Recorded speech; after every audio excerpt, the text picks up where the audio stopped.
इंतजार का घड़ी खत्म हुआ। अब चलिए, जो इंतजार था वो आखिरकार हो गया। देखिए, आप लोग कहते थे ना कि ग्लोबल म्यूजिक जंक्शन से जो सॉन्ग आता है वो बज नहीं पाता है, 15-16 मिलियन, 10 मिलियन जितने में तब गिरा देता है। लेकिन जो बेस्ट भोजपुरी सॉन्ग आया है खेसारी भैया का, वह दबदबा बना के रखा। 100 मिलियन पति कट गया रे, नींबू खरबूजा बिल 400 मिलियन, मतलब दबदबा बना के रखा है। तो चलिए, इंतजार का घड़ी खत्म हुआ। वेस्ट भोजपुरी से फिर एक गाना आ रहा है, अब मन नहीं के करत, बहुत ही बड़ा सॉन्ग आ रहा है। आज टेलर आया है, जाइए टेलर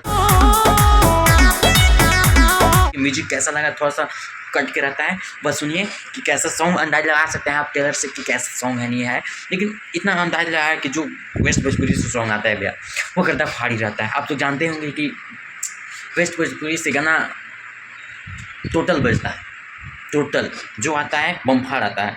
कुछ दिन पहले आया था, बहुत जल्द आ रहे हैं, लिख डाले थे, तो आई वो इंतजार घड़ी खत्म हो गया, आ गया वेस्ट भोजपुरी। अभी मन नहीं करत, बहुत गर्दाफाट सॉन्ग है सो।